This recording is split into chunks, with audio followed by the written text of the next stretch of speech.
कुछ उदाहरण ले लेते हैं जो हमें पहले प्रश्न में बोल दिया गया है। उदाहरण के रूप में हम ले लेते हैं, ये मेरा उदाहरण है, ठीक है। उदाहरण के रूप में हमने क्या लिया, एक संख्या ले लेते हैं 7/8, इसके बाद ले लेते हैं 1/2, 1/3, इस तरह से हम संख्या ले लेते हैं। फिर 1/4 भी आप ले लें, ठीक है। इस तरह से हमने अनेक संख्या ले ली। अब हमें इसी प्रश्न में, इसी उदाहरण में हम ये सभी जो प्रश्न दिए है उसको हम हल करेंगे। तो हमें बोला कि पहला नंबर की सभी का जो देखा जाए तो उभयनिष्ठ गुणनखंड 1 होगा, क्योंकि 1 से ये सभी संख्या विभाजित हो जाएंगी, ठीक है।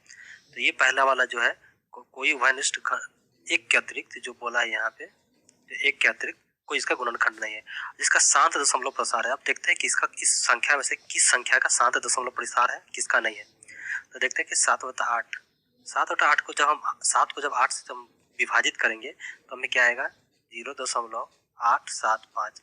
तो पहले हम जानेंगे कि शांत दशमलव निरूपण क्या होता है। शांत दशमलव निरूपण का मतलब यह हुआ कि वह संख्या जो है 8 से, जैसे कि ये जो 7/8 है, तो ये संख्या पूर्ण रूप से विभाजित हो जाए, पूर्ण रूप से विभाजित हो जाए। ये जो क्या होगा कि 7/7 जो है 8 से पूर्ण रूप से 0.875 बार में विभाजित हो जाता है।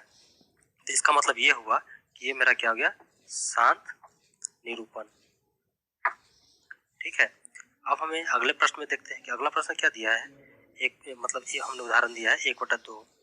1/2 में हम क्या करते हैं, जब 1 को 2 से जब विभाजित करते हैं तो क्या होता है 0.5। ये भी क्या होगा कि पूर्ण रूप से विभाजित हो गया, इसको भी हम बोल सकते हैं शांत निरूपण,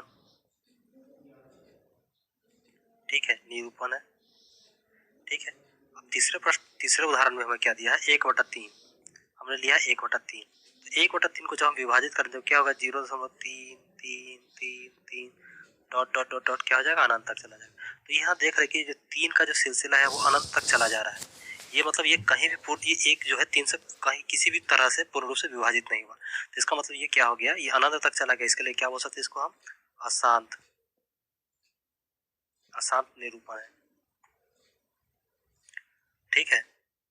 और चौथे में हमें क्या दिया है 1/4, ये हो जाएगा 0.25। ये क्या हो जाएगा, पूर्ण रूप से विभाजित हो गया। इसका मतलब ये क्या हो जाएगा, शांत, ठीक है, ये शांत है। तो इस तरह से हमने क्या किया, इस सारे प्रश्नों को हमने हल किया, ठीक है। और ये जो बोला है कि क्यू को क्या क्या गुण अवश्य होना चाहिए, कि क्यू का यह गुण अवश्य होना चाहिए कि वो ये क्यू जो होगा हर होगा, तो हर जो है अंश को पूर्ण रूप से विभाजित करे, पूर्ण रूप से विभाजित करना होगा। यही क्यू का गुण आवश्यक संतुष्ट करना चाहिए।